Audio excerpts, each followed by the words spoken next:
Y bueno, lo que vamos a ver, de lo que vamos a hablar el día de hoy, va a ser sobre un elemento muy importante de la historia de México, que ha sido pues realmente medianamente estudiado.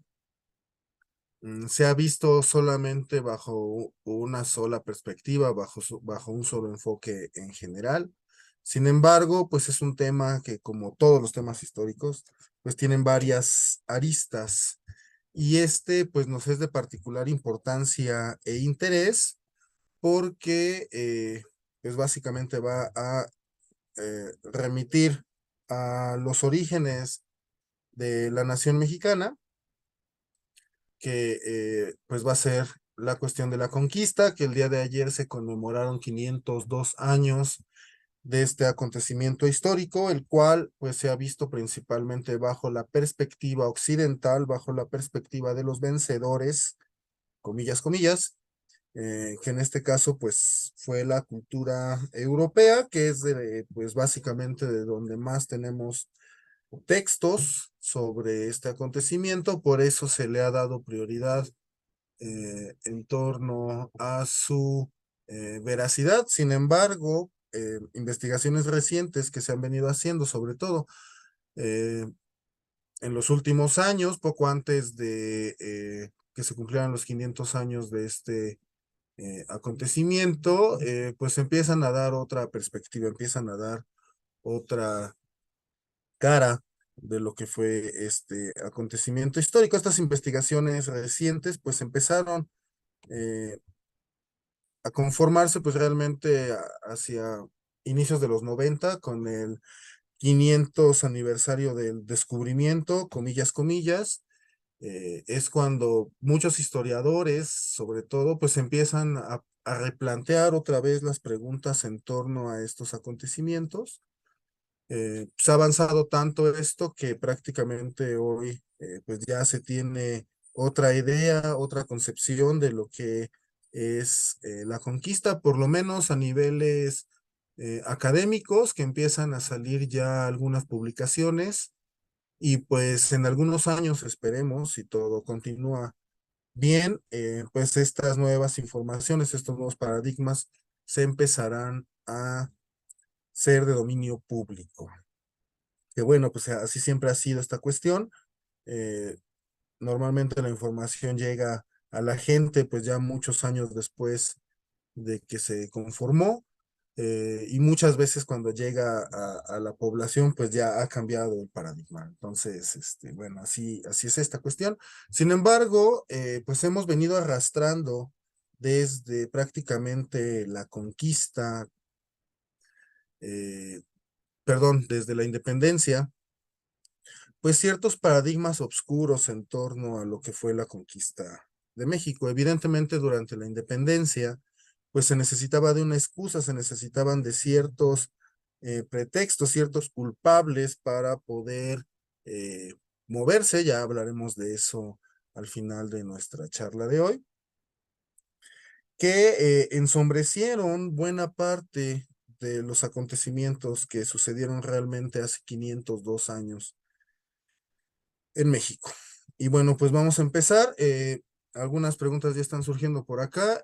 Sin embargo, una aclaración, en Facebook se va a poder ver la grabación, digamos, de mi persona.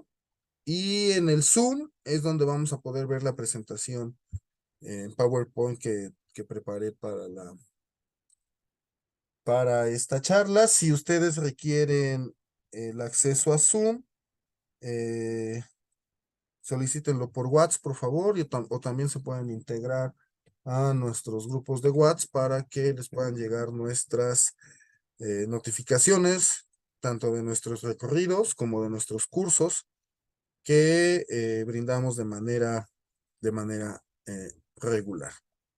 Entonces, por Facebook sí me van a poder ver, pero por Zoom es por donde van a poder observar la presentación de PowerPoint que tenemos preparada para esta charla. Y bueno, para empezar, pues un poco de bibliografía que se recomienda bastante para replantearse, para repreguntarse los antiguos problemas en torno a la conquista. Primero un clásico, la historia de la conquista de México de William Prescott, un historiador estadounidense que por la misma distancia que tiene tanto cultural como política y de idioma, tiene una perspectiva, digamos, de tercera persona en torno a este acontecimiento histórico, a diferencia de los textos que normalmente se utilizan para narrar esta historia, que son pues normalmente escritos o bien por españoles o bien interpretaciones de algunos lienzos indígenas que se pudieron elaborar en el siglo XVI, como por ejemplo el lienzo de Tlaxcala, pero principalmente textos hechos por españoles, es decir, ya mediados por alguna de las dos partes. Sin embargo, la historia de la conquista de México de Prescott pues ofrece una perspectiva de tercera persona que es bastante buena, bastante importante si nosotros queremos abordar el problema de la conquista de México desde pues una perspectiva neutral, sin ponernos ni del lado de los españoles ni del lado de los indígenas. Es muy buen texto este, entonces sí se recomienda bastante para volver a saber qué pasó con la conquista. Ya es un texto clásico, se han hecho tres, cuatro ediciones me parece, pero ya no más. Sin embargo, es muy recomendable. También está unos textos biográficos que son también muy importantes para sacar del obscurantismo, para sacar de los hoyos a varios personajes que tienen un peso muy, muy, muy importante en este acontecimiento histórico que es la conquista. Uno de estos es el texto de Michel Grolich, el de Moctezuma, Apogeo y Caída del Imperio Azteca, un texto bastante interesante, muy controversial también en su momento, ya que nos ofrece una visión completamente diferente de este último gobernante mexica, que en los textos escritos por españoles durante el siglo XVI principalmente, aparece como una persona timorata, miedosa, este, bastante, digamos, perdedora para el cargo que ostentaba. En este texto, Michel Grolich reivindica la imagen de Moctezuma como lo que realmente fue un gobernante muy importante dentro de la cuestión mexica. Es el que va a expandir el territorio o la influencia hacia lo que es Oaxaca y los valles centrales. También va a consolidar las provincias en la zona de Veracruz. Recordemos que dentro de la cuestión mexica, para poder ser tlatoani, uno necesitaba tener cargos bélicos importantes, como el de Tlacotecat o Tlacoxcalcat, que eran, digamos, jerarquías muy importantes dentro de la milicia de los mexicas, al grado de que el tlatoani que seguía, pues básicamente era un Tlacoxcalcat, o era el Tlacoxcalcat, el comandante de los ejércitos del tlatoani en turno. ¿Mm? Es decir, el Tlacoxcalcat de Ahuizot, pues fue Moctezuma II. Y pues para hacer Tlacoxcalcat, pues no cualquier persona, no se necesita tener miedo, no se necesitan ciertas cualidades muy importantes de los guerreros, y al parecer Moctezuma era un gran guerrero, al grado de que pues pudo penetrar de manera bastante importante hacia la zona de Guerrero, Oaxaca, y contener las provincias en Veracruz. Entonces una persona miedosa en efecto no era, lo que sí, y pues también lo dice Grolich, es pues, era una persona muy supersticiosa, muy encausada a evidentemente, a la cuestión de las políticas y religiosas que se tenían en Tenochtitlán.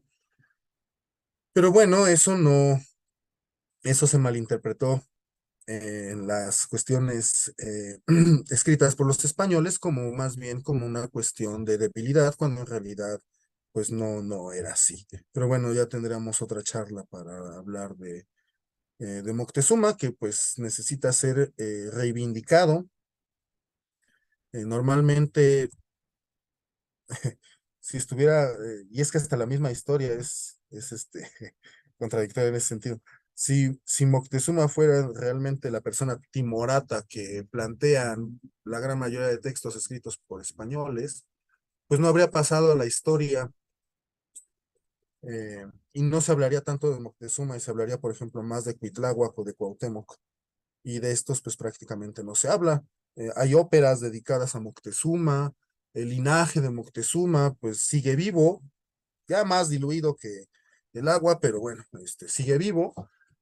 No así cuestiones en torno a Cuauhtémoc o a Cuitláhuac, que pues se consideran más héroes de esta gesta de la conquista, cuando pues en realidad esa posición pues se les colocó, se les impuso a partir de la visión que se tenía en España de este suceso. Pero bueno, ya hablaremos, tendremos otras charlas para hablar de eso.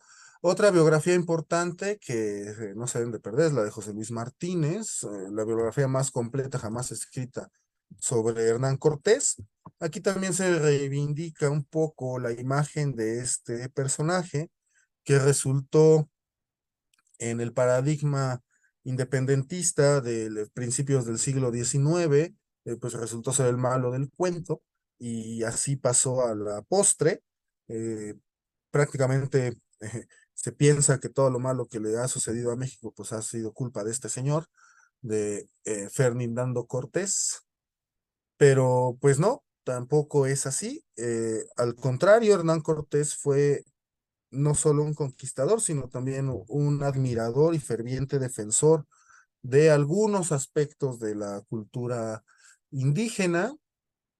Él protegió los restos de Tenochtitlán, los mandó reconstruir hasta que en 1536, por órdenes del virrey, pues se manda demoler todas las antiguas construcciones para superponer la nueva Ciudad de México, que ya estaba en ciernes, que ya se estaba construyendo desde por lo menos 10 años antes, y esa convivencia que hubo, por ejemplo, entre el Templo Mayor o lo que queda del Templo Mayor o un Templo Mayor que estaba siendo reconstruido y la nueva Ciudad de México por poco más de 10 años, pues no se habla prácticamente. Y si hubo esa convivencia entre edificios prehispánicos, mexicas y los nuevos edificios de la naciente ciudad, pues fue gracias a la protección que Hernán Cortés brindó a estos elementos. Sin embargo, pues se ha vapuleado mucho más la imagen de este personaje a partir de la leyenda negra de la conquista, en donde pues él fue el malo de la historia, cuando en realidad pues fue un hijo de su tiempo. Había él pues prácticamente arriesgado todo absolutamente para esta incursión que al final ya le iban a cancelar, y pues para no quedar en la ruina se avienta sabiendo que pues no hay forma de que pueda regresar, sino es con pues algunos elementos de victoria bajo el brazo. Pero bueno, también ya tendremos otras charlas para hablar de lo que es la figura de Cortés. Y finalmente un texto relativamente reciente, como de hace unos 4 años, 5 años, de Camila Townsend, sobre Malitzin, otro gran personaje que fue vapuleado en esta leyenda negra que viene de principios del siglo XIX, cuando en realidad, pues nada que ver. Ha sido también un personaje muy, muy malentendido. Sin embargo, pues también como Cortés, fue un personaje de su tiempo, tuvo pues ciertas vicisitudes que pues pudo superar siendo la intérprete principal de Hernán Cortés, pero pues no todo en la vida de Malitzin fue miel sobre hojuelas, como bien nos dice Camila en su libro. Sin embargo, ahí se reivindicó sacándola del mote de traidora. De ahí recordemos bien una palabra que usamos mucho en el español, que es el malinchismo, que quiere decir renegar o negar lo que es propio, lo que nos es propio culturalmente hablando. Y pues de ahí viene del nombre de esta mujer que pues en realidad pues no pertenecía a la sociedad mexica. Su padre sí era mexica, su madre no. Ella era también otro elemento ahí de que se ha considerado una esclava, pues más bien la esclavizaban los españoles. Para los españoles sí era una esclava, pero para la gente indígena no. De hecho, muy posiblemente, como bien dice Towson, muy posiblemente era noble esta mujer, eh, al grado de que pues tenía conocimientos de por lo menos tres lenguas indígenas: el náhuatl, el maya y el popoloca, más seguramente hay algunas variantes locales, entre otros aspectos que veremos rápidamente a continuación. Pero bueno, con estos textos podemos empezar a tener una idea un poco diferente de lo que nos han vendido en torno a la conquista. Y para aderezar este caldo, bueno, aunque no traigo la imagen, pero pues es un libro muy conocido, ya ha sido traducido a más de 30 idiomas, que es el libro del grandísimo León Portilla, en La visión de los vencidos, que es el primer intento de ver este acontecimiento histórico desde la otra perspectiva, desde el lado no de los vencedores, sino de los vencidos, pues resultando en una narración desgarradora en torno pues a este acontecimiento que fue la conquista. Pero bueno, ¿cómo se va a desenvolver esta cuestión? Recordemos rápidamente, Cortés, que es el conquistador de México, junto con otra serie de personajes. Él no venía solo, ajá, traía gente como Cristóbal de Olí, traía gente como Pedro de Alvarado, entre otros muchos, Montejo, entre otros muchos conquistadores. Él estaba a la cabeza como capitán de esta expedición, que estaba a punto de cancelarse, y que pues él, para no perder todo lo que había invertido en esta expedición, pues se lanza contraviniendo las órdenes de el gobernador de Cuba, y pues haciendo eso él ya sabía que no tenía posibilidades de volver. Pero bueno, se pase que Cortés pues no venía solo, venía con una serie de otros conquistadores. Sin embargo, él comandaba todo ese grupo. Y pues a diferencia de lo que se ha pensado, pues Cortés era una persona estudiada. No terminó, pero estudió muchos años leyes en la Universidad de Salamanca, que era de las más prestigiosas del mundo europeo en esa época.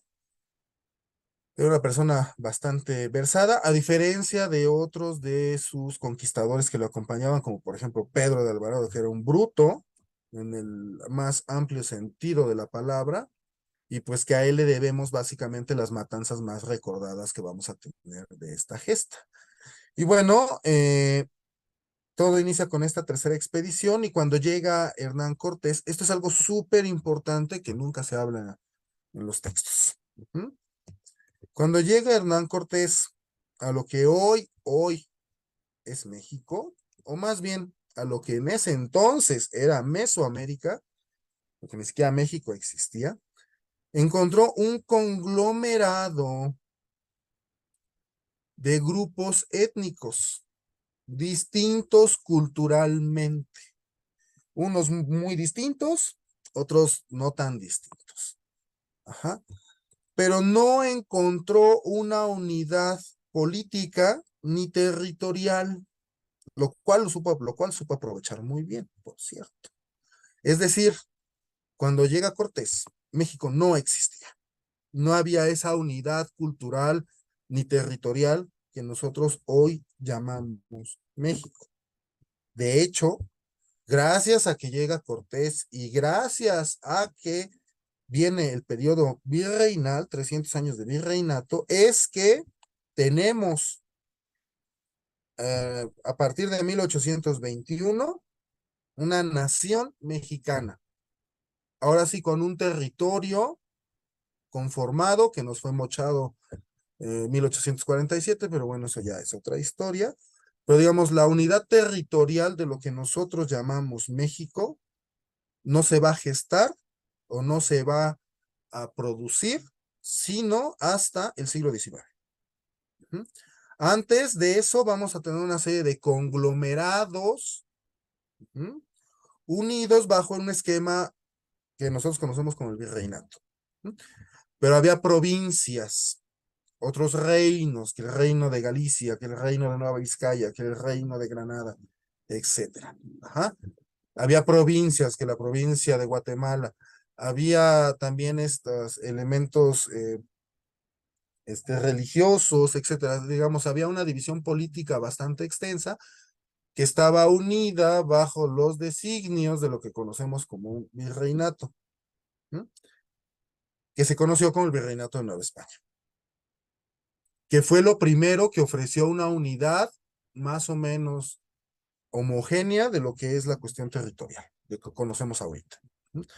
Pero en la época en la que llegó Cortés, en 1519, pues no existía nada de eso, sino que existían varios reinos, si lo queremos llamar, bajo el paradigma occidental. Algunos eran aliados, pero la mayor parte de ellos eran enemigos. Y eso pues lo va a saber aprovechar muy bien Hernán Cortés. Porque estas son pues varias cosas que se tienen que saber, pero pues que normalmente la gente no menciona o da por hecho. Pensamos que desde que llegó Cortés pues ya había una nación mexicana, ya existía México como tal, y eso no es cierto. Lo que nosotros conocemos como México lo vamos a tener hasta el siglo XIX. ¿Mm? Antes va a ser un pegol de elementos políticos unidos bajo el esquema del virreinato, pero como México hasta el siglo XIX. Y esto es algo que pues no se menciona. Ajá. Y de ahí se jaló mucho, pues para mencionar, por ejemplo, a esta Malitzin o a la Malinche como traidora, ajá, porque pues como ella era de la zona de Tabasco, Veracruz, ahí de la zona de Centla, pues que como eso es México, pues traicionó a los mexicas y eso causó la ruina de Tenochtitlan. No, ajá, nada de eso, nada de eso. Los señoríos mexicas eran una cosa, la cuestión que existía en el Istmo de Tehuantepec, donde había popolucas, mijes principalmente y chontales, pues era otra completamente distinta. Michoacán, Colima era otra cosa completamente distinta, la península de Yucatán y en los altos de Guatemala y Chiapas era otra cosa completamente distinta. No teníamos una unidad política ni territorial, teníamos una serie de señoríos, una serie de ciudades-estado, que algunas eran aliadas y otras no.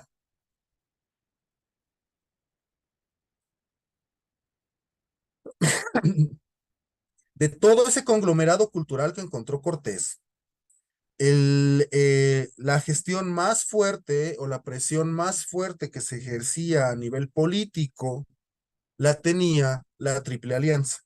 ¿Mm? Era la cultura hegemónica dentro del esquema mesoamericano al momento del contacto. Ya las ciudades mayas habían desaparecido, ya tenían poco más de 30 años de haberse abandonado, por ejemplo, Mayapán, que fue el último gran conglomerado maya que a finales del siglo XV se abandona, entonces ya no vamos a tener esas grandes ciudades-estado mayas, ya vamos a tener poblaciones como las actuales, como las que se tienen actualmente en Campeche, en Yucatán, en Quintana Roo, en Guatemala principalmente también. La zona de Oaxaca, pues ya también había decaído, ya no teníamos esos grandes señoríos zapotecas o mixtecos. Buena parte de estos ya habían sido subyugados por mexicas. Lo mismo hacia la costa del Golfo, que había sido subyugada por esta triple alianza.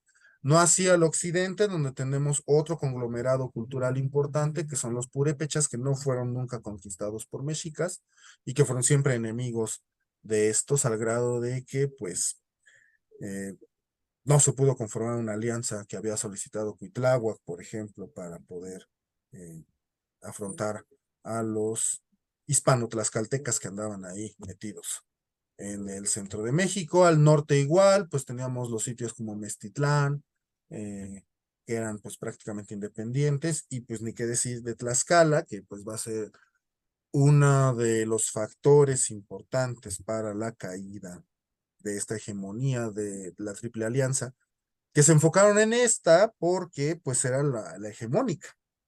Si la hegemónica hubiera estado en Oaxaca, o hubiera estado en Occidente o en el norte, pues se hubieran enfocado en ella, pero pues no, estaba en el altiplano y pues eran los mexicas, los de Tlacopan y los de Texcoco, que entre los tres tenían un territorio bastante amplio a su disposición, no como un imperio, porque ese es otro de los errores de los cuales se han aprovechado para malinterpretar este hecho histórico. Los mexicas no tenían un imperio, tenían una serie de ciudades-estado,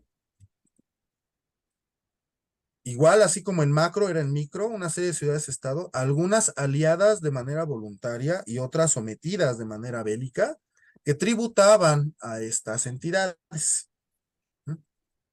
pero no estaba conformado como una cuestión imperial, estilo Roma, en donde tenemos un emperador que controlaba todo a partir de políticos, a partir de gobernadores que salían del centro hacia las distintas provincias. No, aquí cada provincia tenía sus propios gobiernos, tenía sus propias reglas. Si hacían la guerra con los mexicas en determinadas ocasiones, pues estas cosas podían cambiar, si no, se mantenían y además pues teníamos tres gobernantes importantes que se dedicaban a la cuestión política y otros tres que se dedicaban a las cuestiones religiosas y de estos tres pues prácticamente no se escribe nada porque como custodiaban las cuestiones religiosas y rituales, pues los españoles rápidamente se quisieron deshacer de estas, enfocándose solamente en los tres dirigentes políticos, como Cacama de Texcoco, Moctezuma de Tenochtitlán o Totoquihuatzin de Tlacopan. Pero se olvidan de los Cihuacóatl que tenían estos tres. Pero bueno, eso ya también será tema de otra charla, de las cuestiones políticas de México Tenochtitlán, que son bastante más complejas. Pero bueno, entonces, pues toda la batería eh, se va a concentrar en torno a esta triple alianza para pues debilitar la hegemonía de estas culturas y poder introducir de manera más fácil pues la cultura europea encabezada por el cristianismo. Pero bueno, entonces, punto muy importante, no había una nación como tal. Ni siquiera entre los mexicas había un imperio o un gran señorío mexicano. Había unos que sí caían bien y eran aliados y jijiji, jojojo, y otros que se odiaban a muerte, pero pues como eran débiles militarmente no les quedaba de otra más que tributar a esta entidad poderosa que estaba conformada por tres grandes señoríos, no nada más uno, tres. ¿Ah? Y bueno, aquí hay otra perspectiva, aquí están marcadas los señoríos, digamos, las cabeceras señoriales de este territorio influenciado por la Triple Alianza. No todos tributaban a Tenochtitlán, había algunos sitios que tributaban a Texcoco, otros le tributaban a Tlacopan, otros le tributaban a ¿Vale? Tlacopan. Pero bueno, se repartían entre todos estos individuos la tributación. Hay algunas interpretaciones que se dividen en quintos, que le tocaba un quinto a Tlacopan, dos quintos a Tenochtitlán, dos quintos a Texcoco. Hay otros que dicen que son sextas, que le tocaba un sexto a Tlacopan, dos sextos a Texcoco y tres sextos a Tenochtitlán. Bueno, eso ya es harina de otro costal, pero bueno. Este, nada más entiéndase que cuando llega Cortés no había una nación, sino un conglomerado de señoríos en guerra y otros aliados, de los cuales el más importante, pues será esta triple alianza ubicada en el centro de México, ¿no? Con Texcoco, Tlacopan y Tenochtitlán a la cabeza. Y bueno, otra cuestión muy importante que también influye en esta cuestión de la conquista, pues es la visión de la guerra que se va a tener entre estos dos mundos que se encuentran en 1519. Por un lado, por el lado europeo, pues tenemos las guerras totales, las guerras eh, de destrucción total, en donde lo que importa es matar o destruir al mayor número de enemigos que sea posible en las batallas, y someter a las ciudades de la manera más rápida posible. En cambio, la guerra en Mesoamérica, como vamos a tener un curso próximamente de eso, entonces a finales de este mes estén atentos porque ya vamos a abrir la convocatoria esta semana para la inscripción de ese curso, donde hablaremos de la guerra en Mesoamérica, además del sacrificio y de la antropofagia, pero bueno, la guerra en Mesoamérica era un aspecto más ritual. En Mesoamérica las guerras de conquista no eran como en Occidente, como en Europa. En las guerras de conquista mesoamericanas, lo que importaba pues no era someter o destruir al otro, sino más bien conservarlo para que trabaje y me tribute. Y en las guerras, no, lo que importa no es matar al otro en la batalla, sino capturarlo, llevarlo vivo a mi pueblo y poderlo sacrificar ahí. Eso le va a dar mucho prestigio al guerrero. Entonces, como vemos, el paradigma bélico es completamente distinto. Ujú. Y eso también va a influenciar mucho la cuestión de la conquista, porque mientras los mexicas y sus aliados seguían luchando al estilo mesoamericano, los tlaxcaltecas, sus aliados, que eran muchísimos, y los españoles, pues ya estaban utilizando más bien estrategias europeas de guerra, que pues eran completa y absolutamente contrarias a las disposiciones que había en Mesoamérica. Entonces, aquí importaba mucho la obtención de cautivos, en Europa no, en Europa lo que importaba era capturar, destruir al enemigo en número y en el menor tiempo posible, pero aquí no, aquí necesitábamos capturarlos porque mientras más gente capturaba, más prestigio podía obtener, porque pues los sacrificábamos y estos sacrificios pues daban poder, daban prestigio y ciertas comidas rituales de las que hablaremos en este curso. Antropofagia ritual, que sí existía en Mesoamérica y pues de la más conocida de todas es el pozole. Pero bueno, ya hablaremos de eso a finales de este mes que tengamos nuestro curso. Y bueno, otro aspecto interesante también, pues es que Hernán Cortés, pues no va a llegar así como nuevo. Es la tercera expedición. Recordemos que ya había habido otras dos, sobre todo la expedición de Juan de Grijalva, que fue la expedición previa, en donde Grijalva pues ya tiene batallas importantes con los indígenas mesoamericanos y pues ahí se da cuenta de que pues, son completamente diferentes, tanto en estrategia como en organización, a los taínos que se habían encontrado en las islas. Se da cuenta de que pues estas culturas están muchísimo más avanzadas en cuestiones bélicas, entonces Cortés pues viene preparado para eso. ¿Ah? Y va a tener pues la primera escaramuza en Centla, el 25 de marzo de 1519, ahí es donde se van a medir por primera vez las fuerzas y las estrategias de batalla que vamos a tener en ambos mundos, teniendo evidentemente como vencedora en esa gesta la visión europea. De hecho, gracias a que los españoles, porque aquí eran básicamente españoles, vencen en Centla, es que van a obtener princesas que ellos llaman esclavas, como la doña Marina, que es una de ellas que se va a dar en compensación.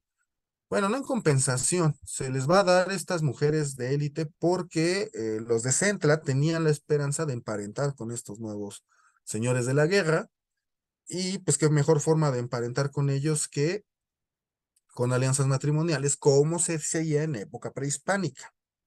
¿Mm? Lo que no contaban pues es que también esa visión es diferente. Y para los españoles, ellos no recibieron princesas, para casarse recibieron esclavas.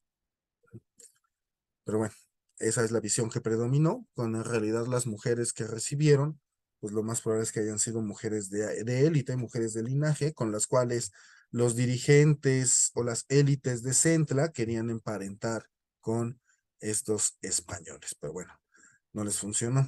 Un aspecto que han destacado mucho los textos europeos en torno a la conquista y al por qué pudieron vencer los europeos sobre los indígenas es la cuestión de la tecnología bélica. Para esas cuestiones de tecnología bélica, pues recomiendo varios textos muy interesantes. Eh, Si quieren saber sobre armamento prehispánico, por ejemplo, está el texto de Gabriela Acosta, su tesis tanto de maestría como de doctorado, hablan de armamento maya, muy interesante. Si quieren saber sobre armamento mexica, está el buenísimo texto de Marco Cervera, un especialista en este tema de lo que es la guerra en Mesoamérica, también es muy bueno en guerra en España. También hay varios artículos de Cervera en torno a estas cuestiones de la guerra en Mesoamérica y el armamento que se tenía tanto de un lado como del otro, y pues se llega a conclusiones muy interesantes, al hecho de que, pues bueno, tanto los armamentos como las formas de pelear pues eran muy distintas. Ajá. Y hasta cierto punto ineficaces. Mucho armamento que tenían los españoles a su disposición eran realmente ineficaces en ambientes, territorios y armas mesoamericanas. ¿Mm? Al grado de que muchos de estos españoles pues empiezan a utilizar las armaduras que se tenían acá, que eran armaduras blandas, hechas de tela con rellenos de zacate y algodón, que resultaban muy buenas, por ejemplo, para parar las flechas o para parar los golpes de espada. Penetraban muy poco con este tipo de, de armadura indígena. Entonces hasta los mismos españoles se vieron la necesidad de cambiar muchas de sus armas. Las armaduras eran completamente inútiles en algunos contextos, sobre todo pues cuando había que cruzar ríos. Aquí tenemos había gran cantidad de ríos, unos muy caudalosos, entonces muchas de estas resultaban ser más un estorbo. Los mismos las alabardas y otros tipos de armamento europeo que resultaba prácticamente inútil con eh, en las guerras con los indígenas de América. Eh, no así algunos otros elementos que tenían más un papel no tanto destructivo, sino más bien de sorpresa, de impacto psicológico, como serían los cañones o los arcabuces. Ajá, que pues eran muy rudimentarios, tardaban mucho en cargarse y todo eso, pero digamos, el fuego y el ruido que producen estas armas europeas, pues sí era más terrorífico que el daño que causaban. Entonces, estos sí fueron armas que tuvieron más un impacto psicológico, lo mismo el caballo, lo mismo el perro, que tuvieron más un impacto psicológico que realmente un impacto técnico en torno a cómo se desarrolló la guerra. El arma que sí era más efectiva, digamos, en ese sentido, era la ballesta. Su poder de penetración era bastante alto, al grado que sí podía penetrar pues, prácticamente escudos y armaduras indígenas, y era como el arma más funcional que traían los españoles, junto con los bergantines, como vamos a ver más adelante. Pero bueno, los arcabuces, eh, las ballestas y los cañones, pues tardaban en cargarse, entonces muchas veces solamente podía salir un tiro y ya no más. Pero el impacto que causaban en la mente, pues era más importante que el impacto real en batalla.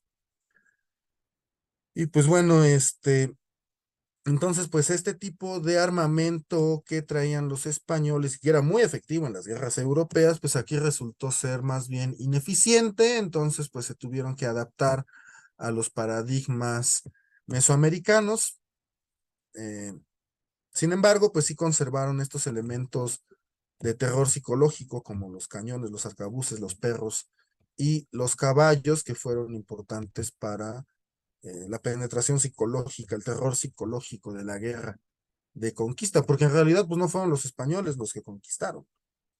Ese es otro de los mitos de la conquista, no fueron los españoles, eran menos de 1000. Quienes conquistan son realmente los tlaxcaltecas y sus aliados indígenas. Los españoles eran vistos como señores de guerra, como señores de destrucción, eran vistos como violencia.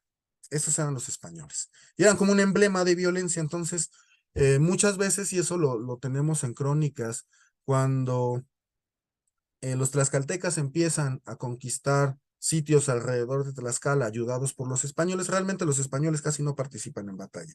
Ellos van más como un emblema de terror, como un emblema psicológico, que realmente como un elemento de técnico bélico. causaban más ellos un impacto más solamente su presencia que actuando en batalla. Y así eran vistos como elementos de violencia pura los españoles para los indígenas. Entonces eran usados más como elementos de terror psicológico que realmente de brazo armado. Eran muy pocos españoles para eh, tantísimos indígenas que habían aquí. Entonces, pues no fueron ellos los que conquistaron, fueron prácticamente los indígenas tlaxcaltecas y sus aliados, que de Zempoala, que de Puebla, etcétera, etcétera, etcétera, porque pues no nada más son tlaxcaltecas, hay toda una serie de grupos étnicos que acompañan a los tlaxcaltecas en la conquista de Tenochtitlán y de Tlatelolco. Y los menos de 1000 españoles que estuvieron ahí, pues eran básicamente más un adorno que realmente un elemento de un brazo armado. No obstante, las técnicas combinadas, pues sí causaron gran merma en los mexicas.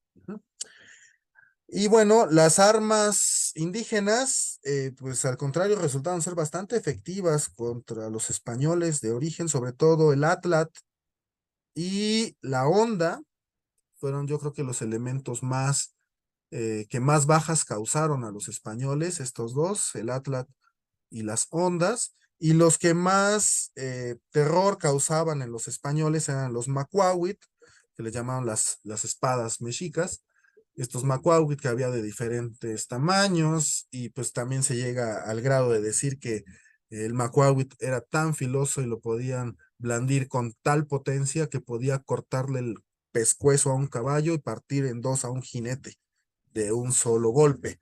Cosa completa y absolutamente falsa, pero pues esto también alimentó mucho de los esquemas mitológicos oscuros en torno a la conquista. Y bueno, esta fue el arma, digamos, que le causaba terror a los españoles. No cualquiera usaba macuahuit. Como la cuestión de la guerra era muy ritual en el mundo prehispánico, solamente un par de clases guerreras tenían acceso al macuahuit, pero pues eran de los guerreros más importantes, como veremos en el curso que tendremos más adelante. Los demás pues usaban lanzas, cuchillos, mazas, hachas, etcétera. El problema aquí también era que pues básicamente tenemos puntas de obsidiana, que si penetran ya la hicimos, pero pues si no penetran son muy quebradizas y y no causan gran daño en el momento, el daño lo causan posteriormente con las infecciones, pero bueno, en el momento las armas que más bajas dieron a los españoles fue la honda y el atlat o lanzadardos.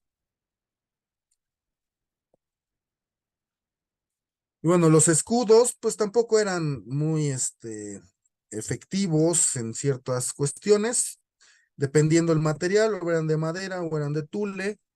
Este, los escudos eran básicamente elementos simbólicos en el mundo prehispánico para denotar el, las características sociopolíticas del guerrero que lo usa.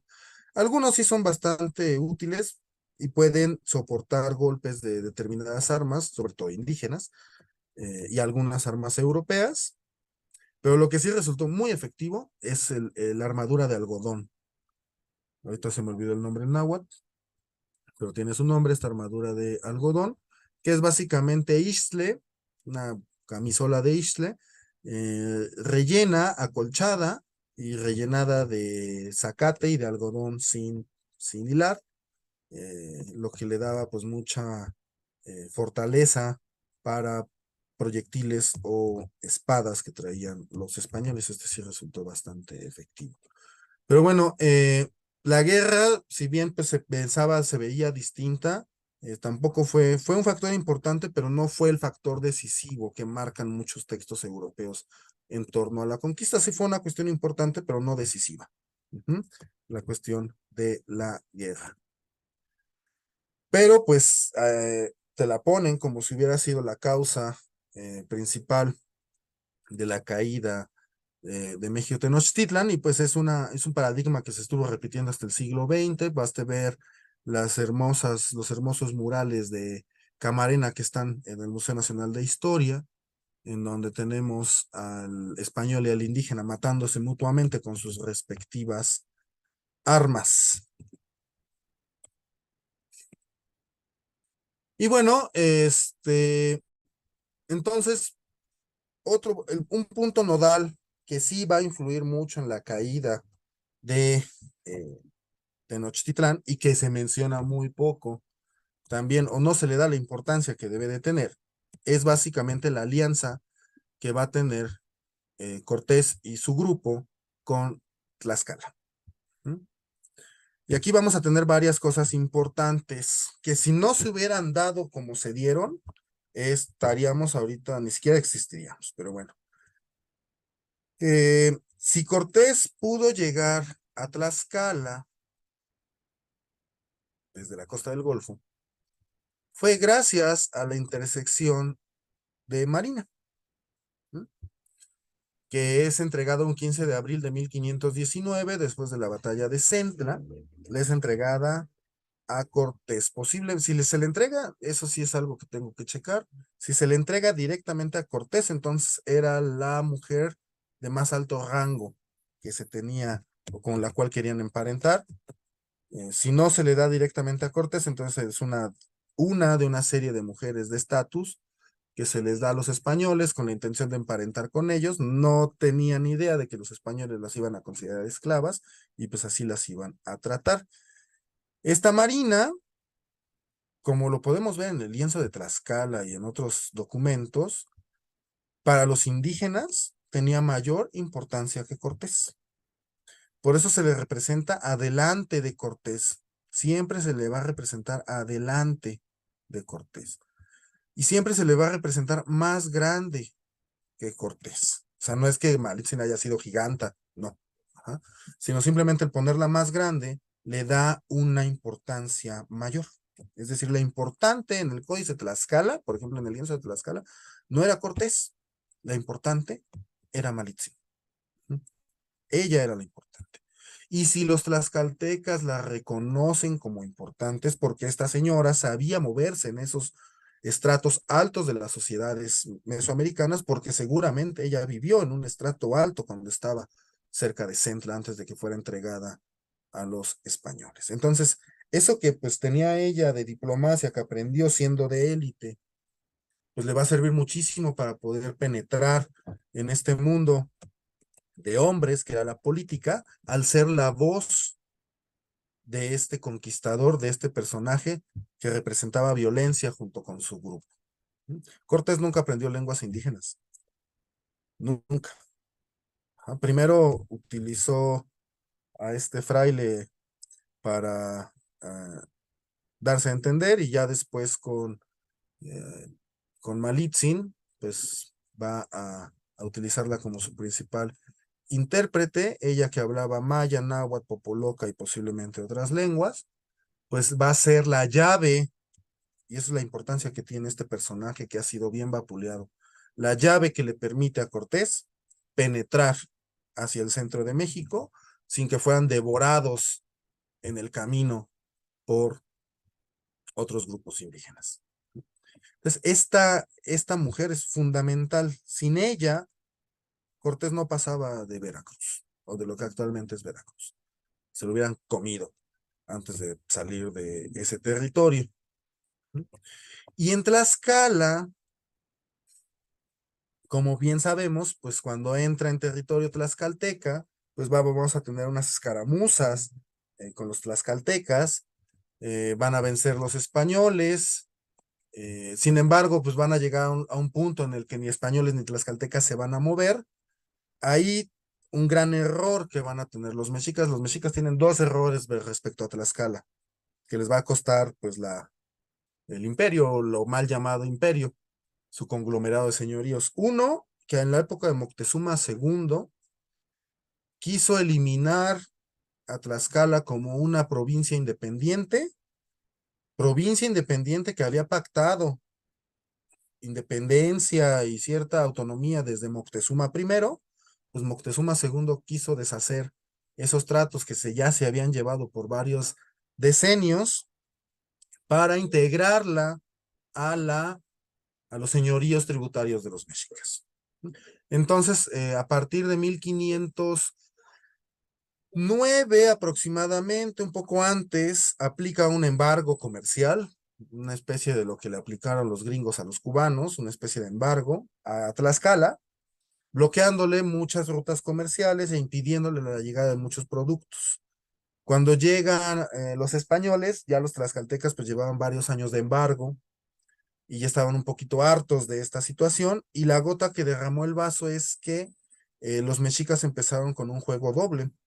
Primero piden a los tlaxcaltecas que detengan a los españoles, y ahí van los tlaxcaltecas y tienen sus escaramuzas con Cortés y su séquito.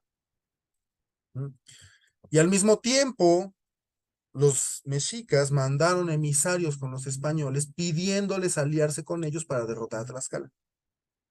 Cuando los tlaxcaltecas se enteran de este doble play de los mexicas, se alían el 22 de septiembre de 1519 con los españoles con la finalidad de vencerlos y someterlos y pasar el poder a Tlaxcala.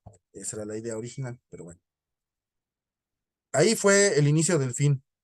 Esa alianza va a marcar el inicio del fin de la hegemonía del Excantlatoloyan o de la Triple Alianza, porque a los tlaxcaltecas les va a seguir toda una serie de pueblos que se van a aliar no a los españoles, se van a aliar a los tlaxcaltecas.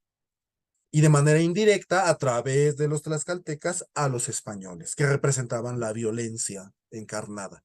Entonces no querían tener tratos directos con estos violentos. Lo tenían a través de los tlaxcaltecas, que eran con los que realmente se aliaron los otros grupos indígenas. No se aliaron con los españoles, se aliaron con los tlaxcaltecas. Y pues de ahí empezaron una serie de batallas combinadas entre con Tlaxcala y los españoles, primero a provincias alrededor de Tlaxcala, algunas que eran relativamente independientes y otras como Tepeaca o Tepeyacac en la época prehispánica, que era muy aliada de Tenochtitlán y que le ayudaba a contener a Tlaxcala, Huejotzingo y a Cholula.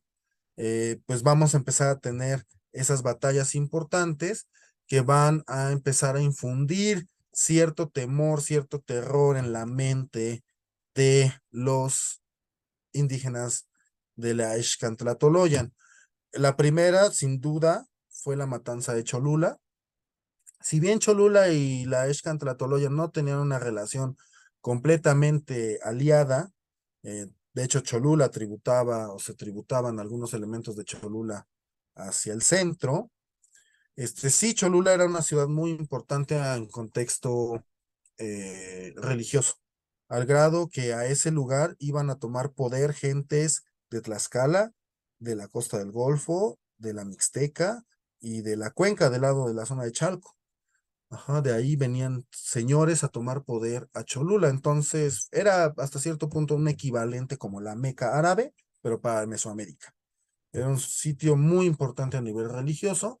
Y esta matanza, que pues a todas luces fue planificada por los españoles a partir de los informes de la importancia que tenía Cholula que le dan los tlaxcaltecas, ellos al dar este golpe, pues tratan de dar un golpe anímico en la mente de pues, los otros pueblos, no solo de los mexicas, sino de todos los demás pueblos, incluyendo los tlaxcaltecas. Cuando ves la matanza de Cholula, sí, muchos tlaxcaltecas, de hecho, empiezan a repensar esta alianza, al grado de que poco antes de que inicie el asedio a Tenochtitlán, por oponerse ya a esta alianza que había surgido entre Tlaxcala y Cortés, es colgado el hijo de Xicoténcatl. Y cuando Jicotenca pues, se da cuenta de esto, pues ve el error en el que se metió, porque fue uno de los principales partidarios de la alianza, Jicotenca, Huehue Jicotenca, con Cortés, y pues en el momento en el que Cortés manda ahorcar a su hijo, pues ahí vio el problemón en el que se había metido, pero pues ya no había marcha atrás.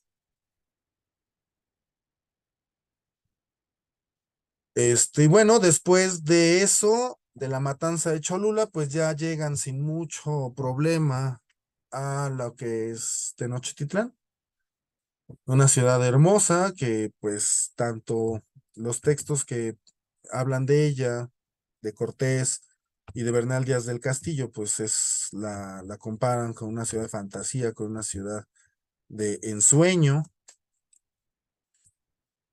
donde se tiene otro gran golpe, tanto moral como político, que es la matanza de Toshkat, el 20 de mayo de 1520. Esta fue eh, eh, auspiciada u ordenada por Pedro de Alvarado, que había quedado al mando de los regimientos españoles ante la ausencia de Cortés, que había ido a combatir a Pánfilo de Narváez.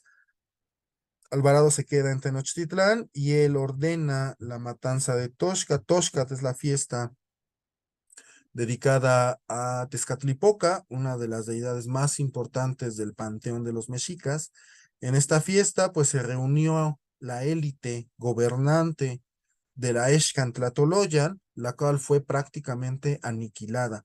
Aquí el golpe no fue religioso como en Cholula, aquí el golpe fue político, porque en esta matanza de Toshkat se va a eliminar a un 80% o más de la élite dirigente de la Excantlatoloya.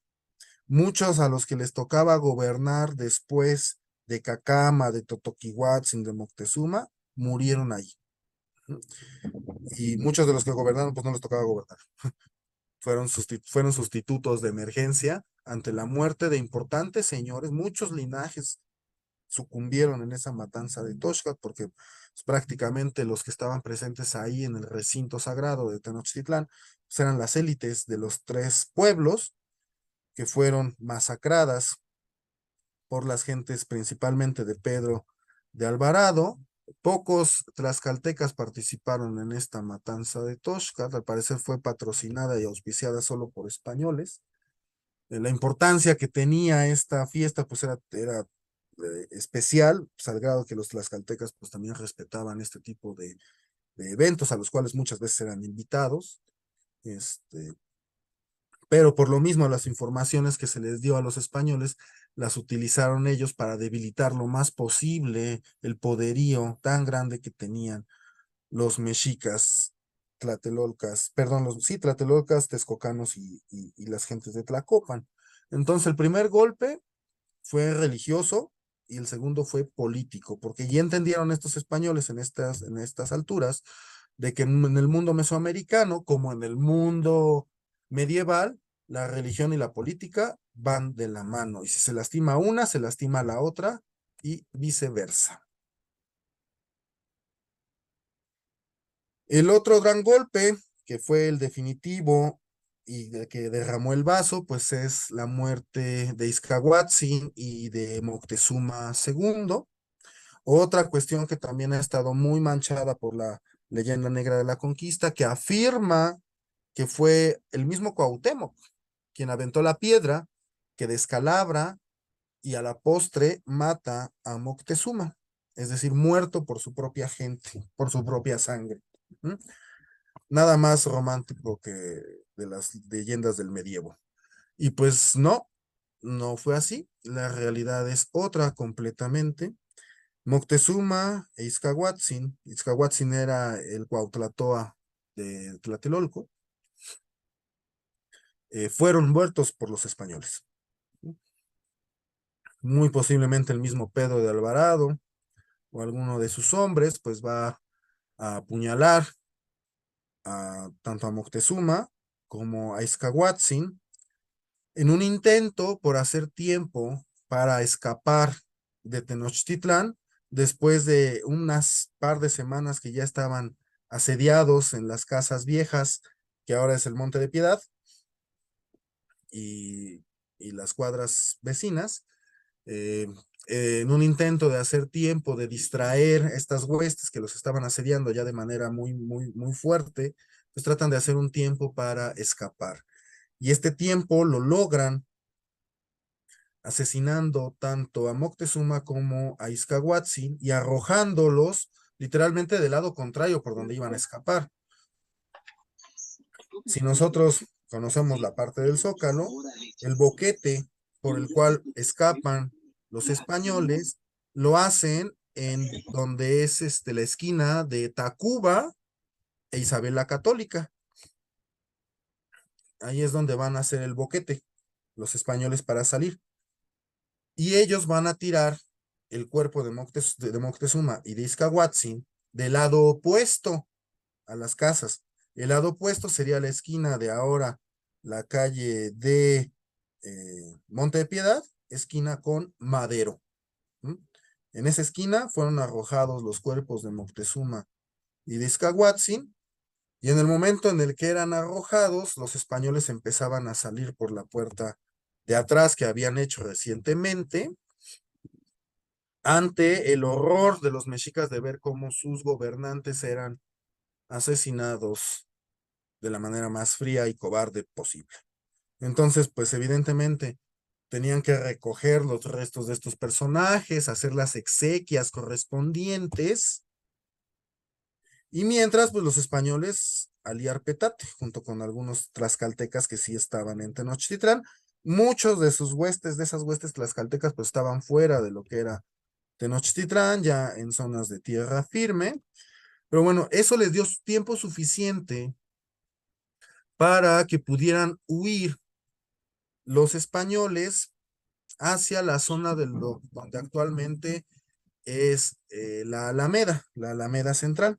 ¿Mm? Tuvieron que cruzar para ello por lo menos 3 puentes.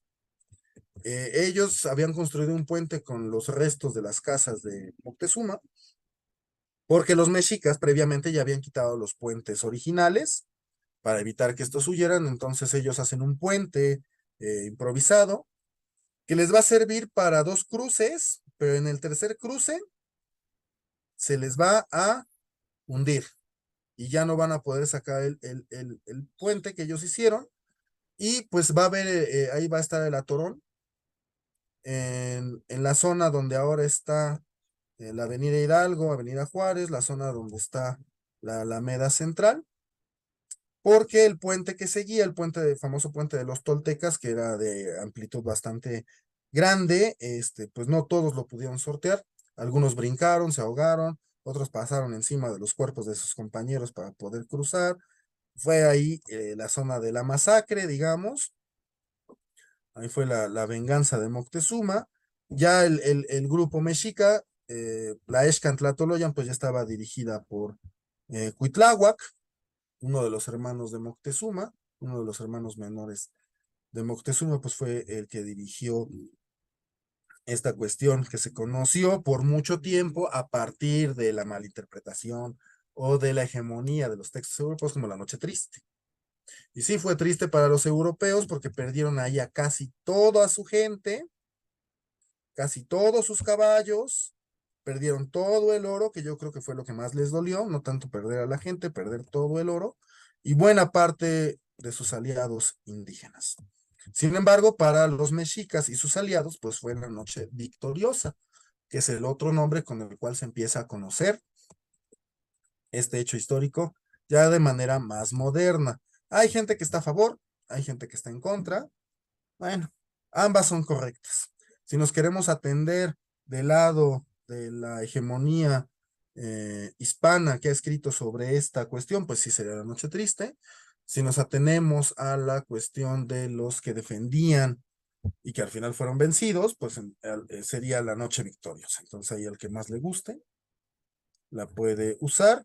Y pues se han hecho varias reivindicaciones al respecto. Por ejemplo, el tramo de la calzada México-Tacuba que iba de Reforma a Eje 1 Poniente, a Guerrero, que por toda la vida se llamó Puente de Alvarado, por el mito en el cual, según este conquistador, brinca con un palo el puente de los toltecas para poderse poner a salvo, pues ya fue cambiado el nombre de Puente de Alvarado a Calzada México-Tenochtitlán. ¿Mm? Y así, entre otras cuestiones que tratan hasta cierto punto de reivindicar o de poner desde otra perspectiva este hecho histórico. El problema es que estuvimos tan acostumbrados a la antigua historia que un cambio así, pues a muchos les cae de peso. Ajá. Para muchos es hasta recalcitrante un cambio de ese tamaño, cuando pues lo único que se trata es de poner en la mesa otra perspectiva de las muchas que existen en torno a este acontecimiento histórico. Bueno, otro error que tuvieron los mexicas y sus aliados fue no seguir a Cortés. Recordemos que después de que salen de Tenochtitlán, en los remedios, en Otonteocalco, es donde los españoles finalmente y sus aliados van a poder finalmente medio descansar, porque los mexicas van a regresarse a Tenochtitlán para acabar con los españoles y aliados tlaxcaltecas y de otras culturas que regresaron al no poder cruzar, y con otros españoles que ni siquiera se enteraron de la salida de los primeros, que se habían quedado en otras casas, ¿sí? Para sacrificarlos, etcétera. Entonces se regresaron, ya no los siguieron. Los van a seguir un par de días después, ¿sí? Y van a tener la gran batalla de Otumba el 7 de julio de 1520. Una batalla en donde los españoles y sus aliados tlaxcaltecas estaban superados en número de manera abismal. Hay gente que dice que era 2-1, 3-1, 5-1. Sin embargo, aquí los españoles pues van a utilizar estrategias de guerra muy interesantes traídas de Europa, que eran inimaginables en el mundo indígena, en donde de entrada y con todo, y era como el único chance que tenían, era irse, cargar contra el líder de los ejércitos de la Excantlatoloyan contra el Tlacoxcalcat. Porque, como la guerra es muy ritual en Mesoamérica, cuando el Tlacoxcalcat muere o es capturado, la guerra se acaba. Y el ejército como que se desmoraliza y vámonos todos para atrás. Eso lo sabían los españoles por las informaciones de los tlaxcaltecas. Entonces van a cargar contra el Tlacoxcalcat y van a derribarlo y lo van a matar. En ese momento, ese ejército tan numeroso que ya había literalmente apabullado a españoles, tlaxcaltecas y otros indígenas aliados, se disgrega, se rompen filas y retrocede. Y eso permite que españoles y tlaxcaltecas puedan llegar a Tlaxcala sin tanto problema.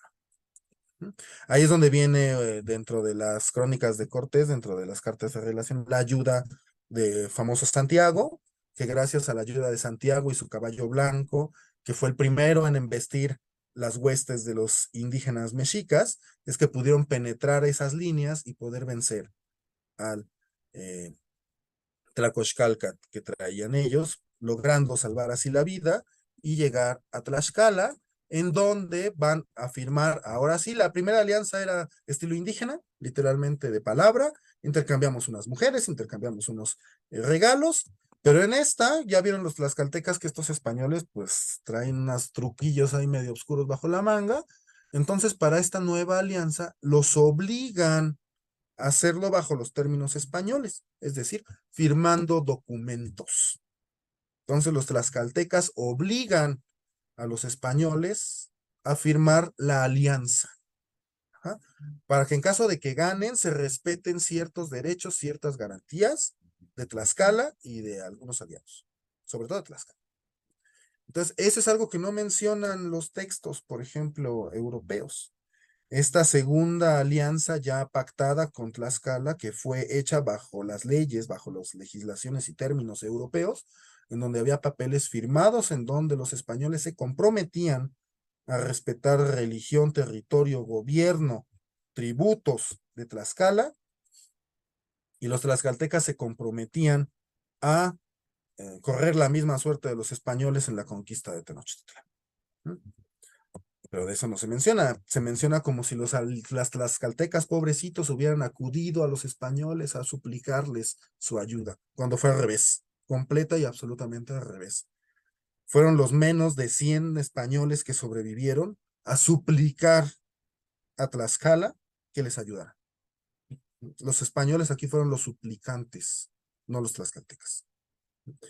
Los tlaxcaltecas vieron esa oportunidad al ver esas estrategias nuevas de guerra, al ver el terror que causaban los españoles y algunas de sus armas a los indígenas, vieron en ellos la oportunidad de emanciparse de Tenochtitlán, de acabar con ella de una vez por todas y de llevar el poder político ahora a Tlaxcala.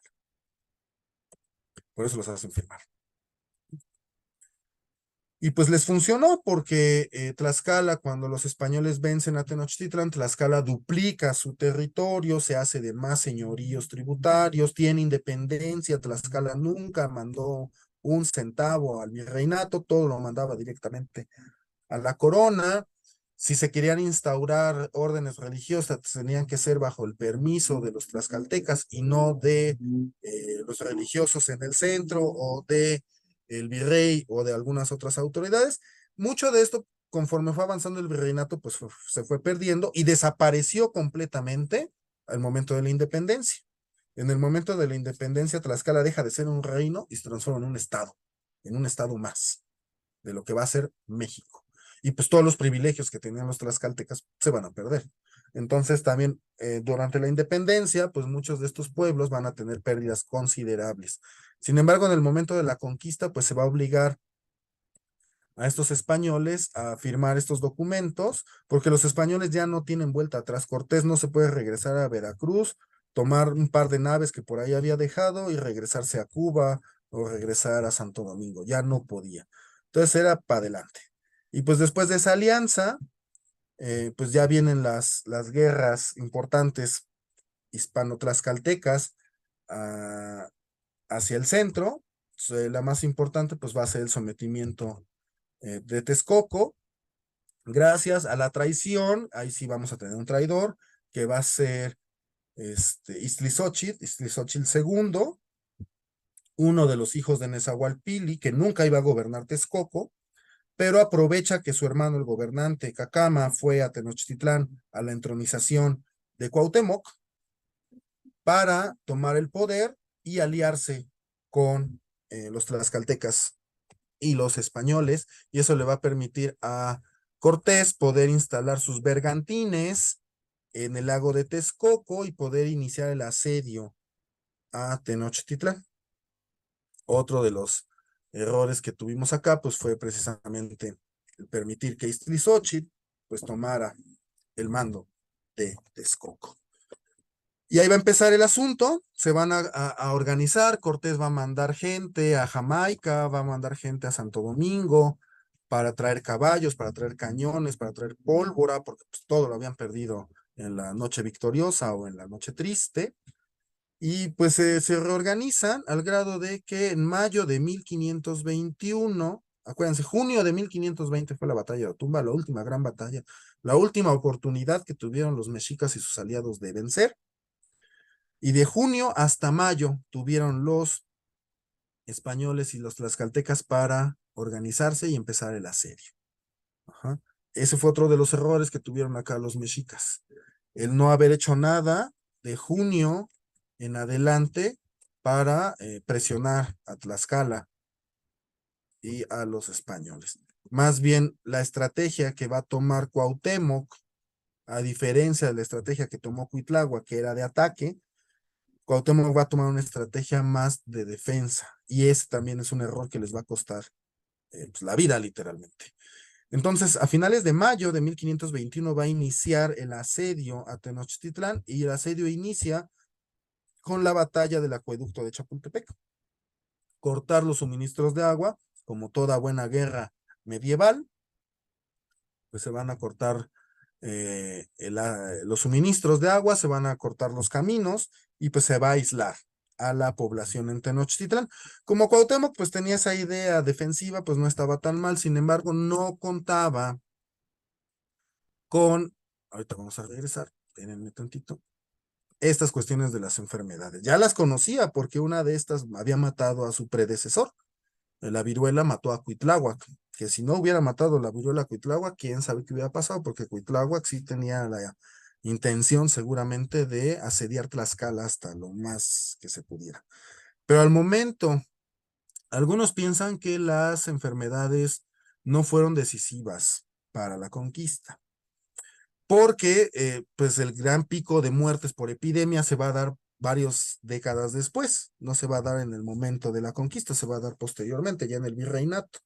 Sin embargo, para la conquista sí es muy importante la cuestión de la viruela, porque como los mexicas y sus aliados se van a replegar a lo que es Tenochtitlán, se van a encerrar en Tenochtitlán, esta epidemia pues se va a propagar de manera muchísimo más rápida y fácil en Tenochtitlán, que están todos hacinados, que en el resto de Mesoamérica, donde hay más espacio entre los pueblos. Se piensa, pues las epidemias también afectaron a Tlaxcala. Muchos tlaxcaltecas también van a morir por esta cuestión de la viruela y otras enfermedades. Sin embargo, el índice de transmisión de esta enfermedad va a ser muchísimo más bajo en Tlaxcala y en otras provincias aliadas a los españoles, aunque sean aliadas de estos mugrosos, que en Tenochtitlán. En Tenochtitlán el índice de propagación de la viruela fue altísimo por el hacinamiento al cual se sometieron los mexicas literalmente desde mayo hasta agosto. Ajá. Estuvimos ahí mayo, junio, julio, agosto, por lo menos 3, 4 meses encerrados en Tenochtitlán, en donde la enfermedad se propagó de manera aceleradísima. Y si a eso le aunamos la carencia de agua limpia, la carencia de alimentos frescos, pues la viruela hizo de las suyas. Ajá. Al grado de que, pues también lo tenemos con Bernal Díaz, cuando entran los españoles a Tenochtitlán después de que la resistencia huye hacia Tlatelolco, los que quedaban, cuando entran a Tenochtitlán, pues ven una mortandad increíble de hombres, mujeres y niños. Muchos de estos, la gran mayoría, pues las élites de esta Xcantlatoloyan, que pues ya estaban completa y absolutamente perdidas, que fueron víctimas de la viruela. Si la viruela no se hubiera propagado de esa manera en Tenochtitlán, pues la resistencia hubiera sido muchísimo más larga. Pero la viruela sí diezma buena parte de los ejércitos mexicas y de sus aliados, y eso pues va a permitir, los va a debilitar muchísimo y va a ocasionar que solamente haya poco más de 3 meses de asedio a Tenochtitlán. Entonces, Tenochtitlán y Tlatelolco. Entonces, sí es un factor importante, aunque algunos consideren que no es así. Aunque los picos sean posteriores de mortandad, en ese momento fue fundamental para la definición de la batalla de la conquista de México, Tlatelolco. Esta cuestión de la viruela principalmente, pues que ya se había llevado a varios como a Cuitláhuac y a otros personajes importantes. También en Tlaxcala causó mermas, pero no al grado de las que causaron en Tenochtitlán y ni en Tlatelolco, precisamente por el hacinamiento. Y bueno, pues se dan estas batallas, eh, se tienen registros de que pues por lo menos Cortés iba a ser capturado 2 veces, eh, pero pues algunos aliados se sacrificaron para salvar al capitán. La primera vez fueron algunos indígenas y españoles, fue en Xochimilco al inicio de las batallas. La segunda fue en Tenochtitlán después de una buena estratagema de los mexicas que obliga a Cortés a entrar a Tenochtitlán, casi lo capturan ahí, pero bueno, se salvó. Y en fin, para finales de julio, ya Tenochtitlán pues estaba invivible, había muchos cadáveres, mucha pestilencia en las calles, entonces lo que quedó de la resistencia se fue para el sitio de Tlatelolco, para allá se va a ir, que es donde se va a dar la última resistencia con lo que quedaba de estas huestes. Y bueno, es el 13 de agosto de 1521 cuando se da la captura de Cuauhtémoc. Mucho se ha especulado en torno a eso, ¿no? De que Cuauhtémoc quería huir, eso es parte de la leyenda negra, ¿no? Cuauhtémoc quería huir, entonces sale muy temprano en una barqueta, en una lancha, pero es descubierto por uno de los soldados de Cortés y es capturado y es presentado ante el conquistador. Eh, lo más probable es que no. Lo más probable es que Cuauhtémoc no haya querido escapar. De haber querido escapar, pues lo hubiera hecho desde antes. desde que ya Tenochtitlán hubiera estado perdida o ya se veía perdida, hubiera escapado para tratar de conseguir aliados, que no pudo conseguir Cuitláhuac. Cuitláhuac trató de aliarse con los purépechas, pero pues tanta era la enemistad que ya tenían mexicas y purépechas que pues la alianza fue prácticamente imposible. Entonces, Cuauhtémoc no tenía la intención de huir, sino básicamente Cuauhtémoc se espera, y es la palabra que vamos a usar, se espera al 13 de agosto para entregarse. ¿Por qué? Bueno, el 13 de agosto es una fecha muy importante para los ciclos mesoamericanos. En esa fecha es cuando el sol se va a poner exactamente en el frente de lo que es el basamento del sol, ¿sí? Al atardecer. El 13 de agosto, si uno se pone en la escalinata central del basamento del sol, al atardecer va a ver el sol exactamente ponerse enfrente del basamento del sol. Eso a nivel simbólico, pues tiene connotaciones muy interesantes, de las que no hablaremos todas porque no nos da tiempo. De la que vamos a hablar básicamente es de la conclusión. Esa fecha remite a la conclusión. Es decir, Cuauhtémoc se entrega en esa fecha en específico a modo simbólico de que está concluyendo un ciclo más. En este caso, el ciclo de la hegemonía de los mexicas, que venía vaticinada a partir del inicio del quinto sol, que este ciclo pues en algún momento se iba a acabar. Entonces a Cuauhtémoc se le hizo muy importante y fundamental que este ciclo concluyera ese día, 13 de agosto, porque a nivel simbólico es el día en que el sol se pone exactamente enfrente de lo que es el basamento del sol y tiene ese simbolismo de conclusión.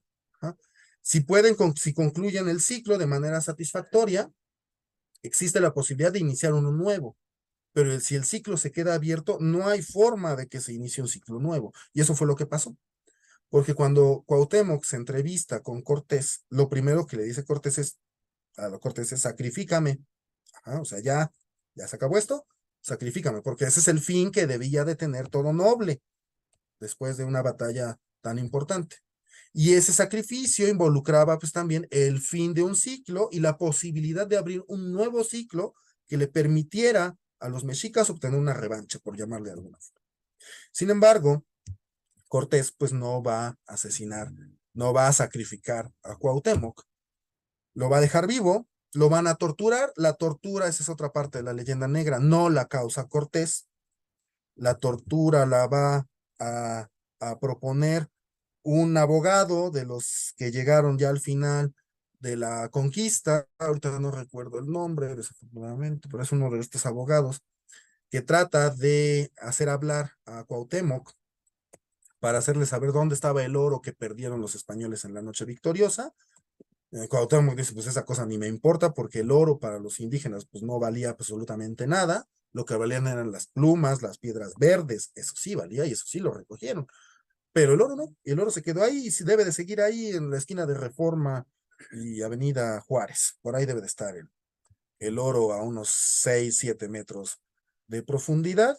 Entonces la tortura este, no la pide ni la solicita Cortés, sino va a ser eh, con la desaprobación de Cortés, sino más bien este abogado que va a tratar de conseguir el oro para el rey. Y bueno, esta cuestión de la quema de los pies de Cuauhtémoc, pues llega hasta segunda mitad del siglo XX. Tenemos una excelente pintura en el Palacio de Bellas Artes de Siqueiros, que representa pues este martirio de Cuauhtémoc.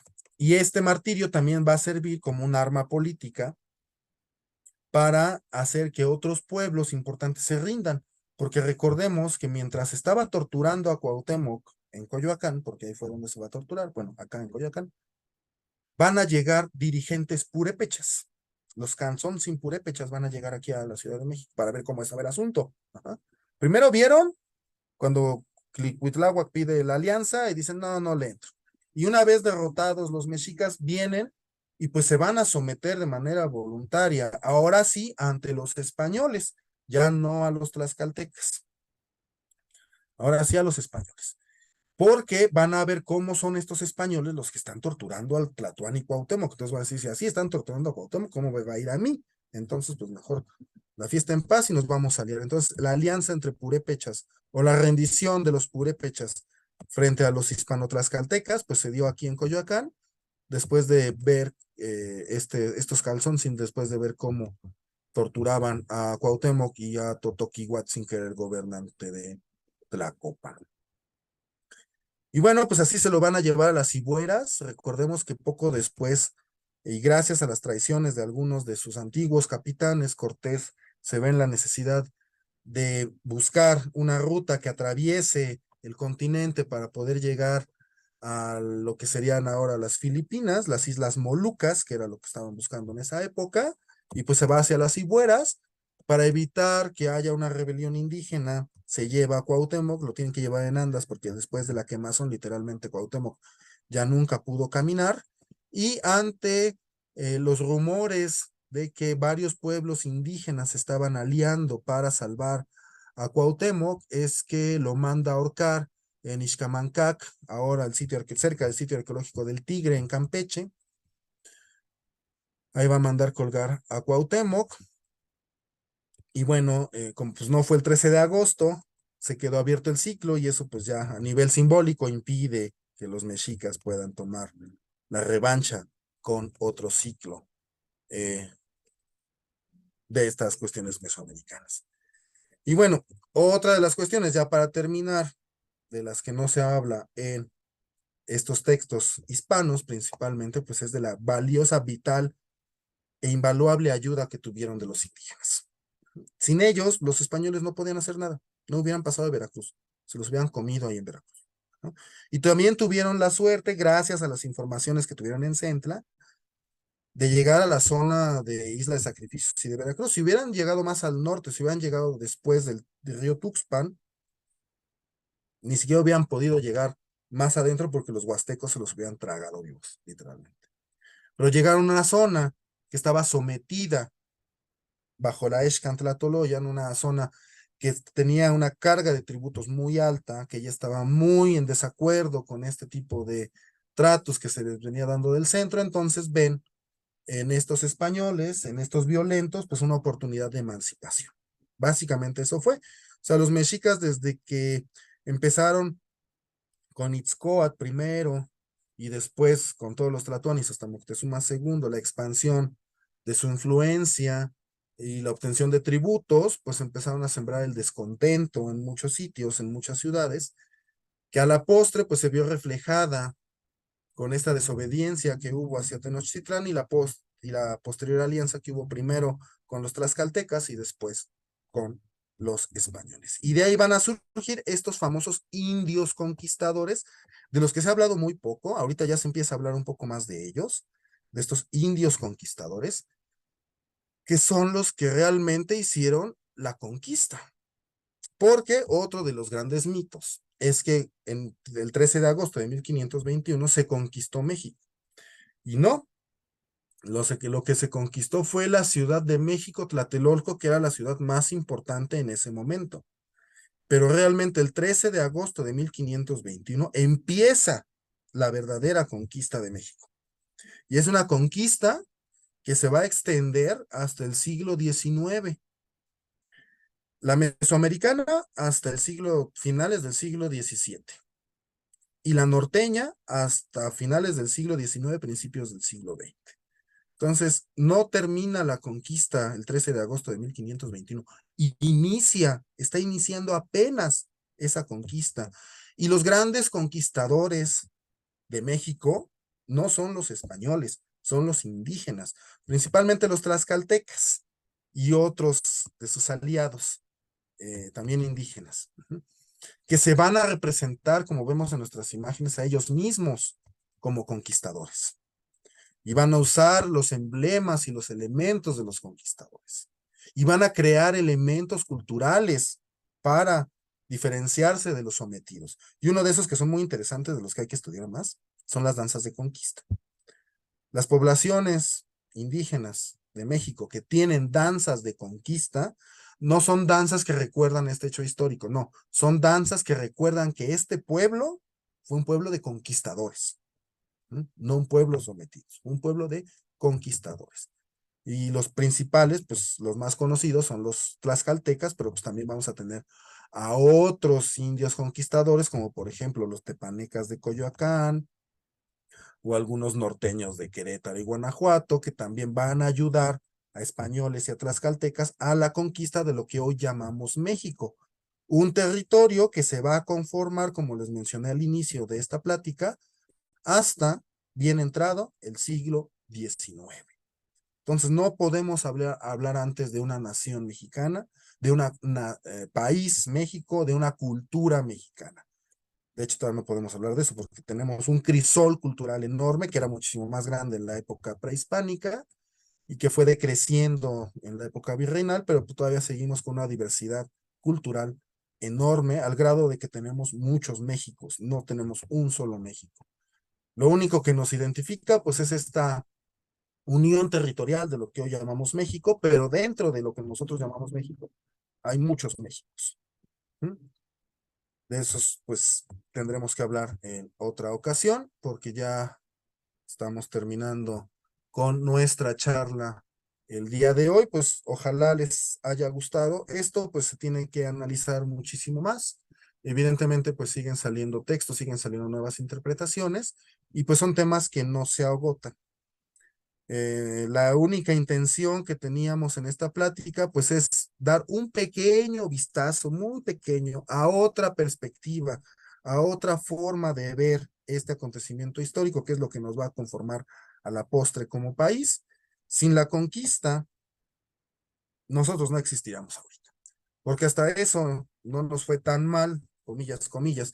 Si nosotros vemos a las culturas hegemónicas del siglo XVI, los españoles eran pues los más laxos. ¿Mm? Gracias a que la península ibérica también estuvo sometida por muchos siglos bajo dominio principalmente de árabes, es que los españoles tienden a la mezcla. ¿Mm? Y tienden a conservar determinados elementos culturales, gobiernos, etcétera, etcétera, gente, se mezcla. Si nosotros vemos a las otras culturas de esa época, ingleses, holandeses, portugueses, franceses, ellos no se mezclaban. Ujú. Y al grado de que pues en los sitios en donde que fueron sometidos por ingleses, que fueron sometidos por holandeses o que fueron sometidos por franceses, los grupos étnicos prácticamente desaparecieron porque no se mezclaron. Ujú.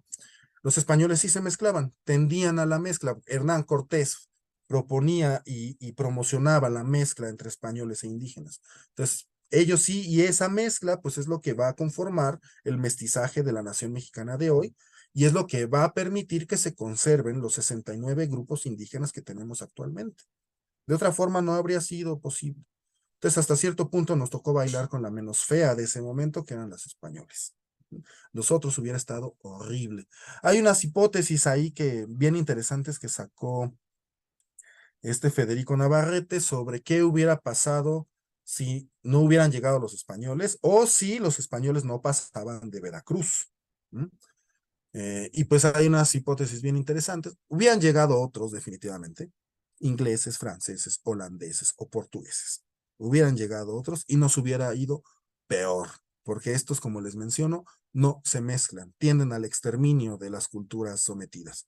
A diferencia de los españoles que tienden al mestizaje y tienden a la conservación precisamente de otros elementos culturales que son sometidos ideológicamente, pero no asesinados. Entonces, hay ciertas cosas que no debemos de perder de vista. Esta cuestión de la conquista, pues mal que bien va a conformar el país que somos actualmente. Y pues muchos de nosotros, si no es que todos nosotros, estamos aquí gracias a ese hecho histórico. Entonces no lo podemos hacer menos.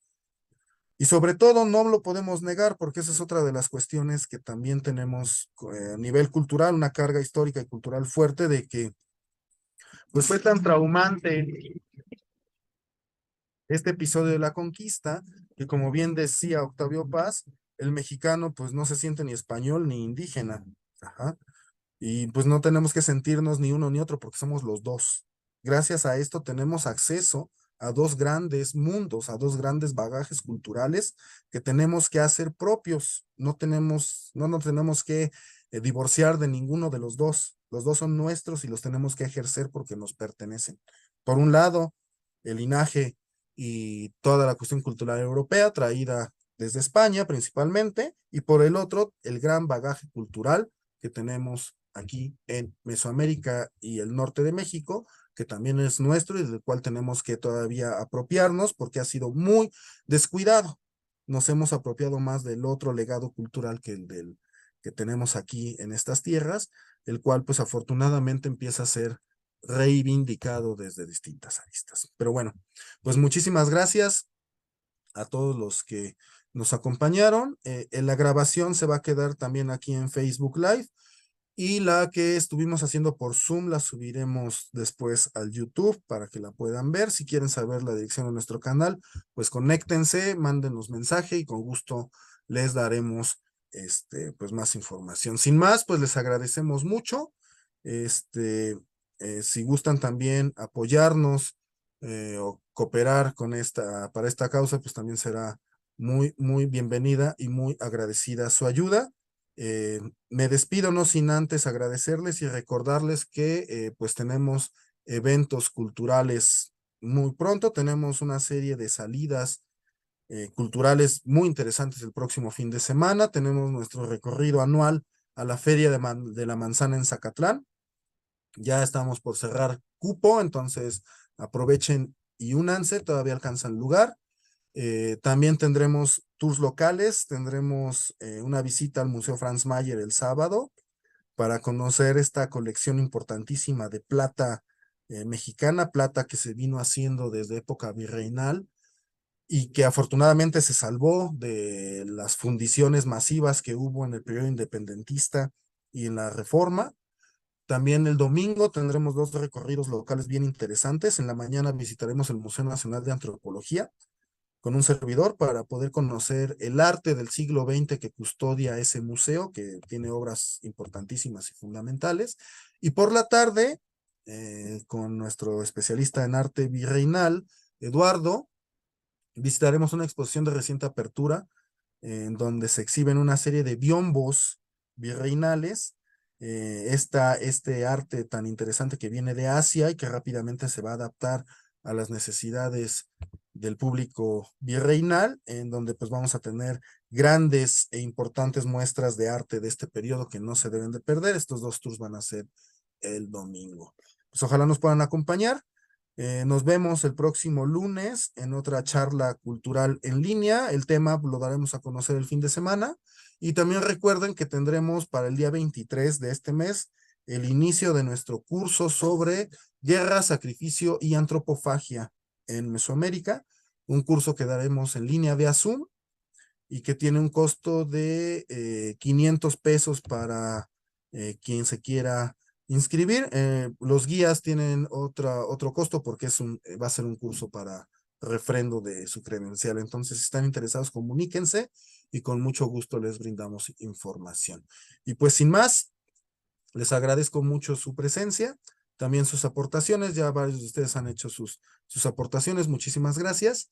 Y pues nos vemos por aquí la próxima. Espero verlos el fin de semana en nuestros recorridos. Si vienen más sorpresas que les tenemos preparadas, estén atentos en nuestras redes sociales y en nuestros grupos de WhatsApp. Sin más, les agradezco mucho y que tengan una excelente noche.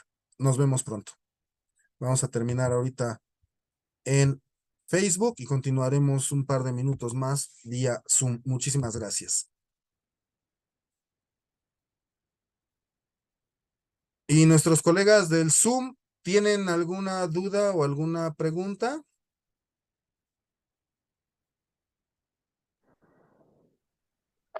Sensei, Sí, mi don Manuel, dígame. un gusto saludarte. Yo Gusto es mío. quiero hacerte una remembranza. ¿Te recuerdas que hace años yo festejo definitivamente que se estén rompiendo paradigmas? Que lo habíamos platicado hace años, que se debería de cambiar la connotación de los hechos históricos, entre ellos el de la noche triste por la noche victoriosa, ¿no? Y el de quitarle a Malinche aquel aquel San Benito de malinchistas, ¿no? Yo lo celebro definitivamente que la historia le dé a cada uno su lugar y con esto, la verdad, nos haga más libres, ¿no? Sí, exactamente, pues esa es la idea de tener otra perspectiva de un tema que tiene muchísimas aristas de interpretación y del cual desafortunadamente solo nos hemos enfocado en la visión que han tenido otros, sobre todo los vencedores o los que llamamos vencedores de este acontecimiento histórico, cuando en realidad los vencedores fueron indígenas y nos quedan muy pocas de sus narrativas de esa época. Y desafortunadamente, como de las que más tenemos, pues son de las hechas por hispanos, hechas por españoles, pues son de las que les hemos tenido más confianza, cuando en realidad volvemos a ver esos textos y los empezamos a desmenuzar de maneras más adecuadas, pues empezamos a ver que mucho de lo que está escrito ahí, pues en realidad no fue como ellos dicen que fueron, sino que más bien lo acomodaron a su conveniencia.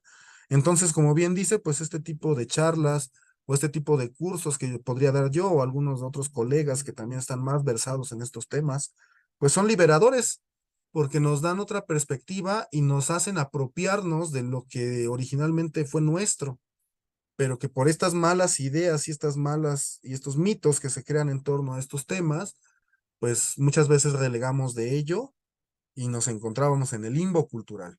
Si nosotros tuviéramos el nivel de afinidad cultural, o sea, de hacer propio lo que nos pertenece, como otras culturas, México ahorita sería el país de primer mundo y nadie lo podría alcanzar, pero precisamente como estamos peleados con nuestra historia de muchas formas, pues es que no nos terminamos de consolidar. ¿Mm? Y este tipo de temas pues nos ayudan a eso, a consolidarnos.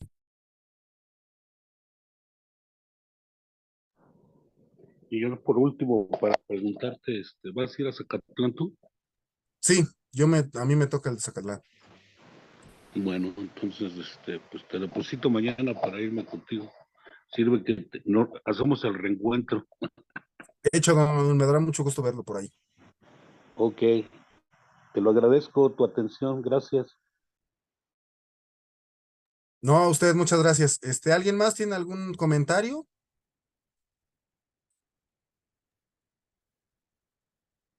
Bueno, Maestro, sí, dígame, Aldo. buenas noches. Sí, dime. Buenas Aquí noches. nomás un comentario de, la verdad que muy buena charla, pero ahora sí que, como, como, como la historia, o como el que representa la historia, o el que escribe la historia, a través de la historia es como se controlan los pueblos, ¿no? Lo que usted está comentando es muy cierto, ¿no? Nuestras fuentes son de conquistadores, de frailes, y cada uno en su momento escribió, pero es escrita por ellos, ¿no? Y a través del tiempo, eso es lo que nos han enseñado, ¿no? Entonces, a través del tiempo, cómo la historia controla a los pueblos, ¿no? Con la historia se controla y se manipula y hacen una historia de acuerdo al el sistema de poder, ¿no? Sí, así es, pues está siempre esa premisa de que pues la historia la hacen los que vencen, no los vencidos. Por eso nada más tenemos una perspectiva de los hechos históricos, normalmente. Hay que Sí, buscar la otra o las otras. otras. Ok, muchas gracias y buenas noches. Gracias, Aldo. Buenas noches. Bueno, pues sin más, les agradezco mucho su presencia. Espero verlos en próximos tours o en próximos cursos y sin más, les deseo una excelente noche. Que estén muy bien y nos vemos pronto. Muchas gracias.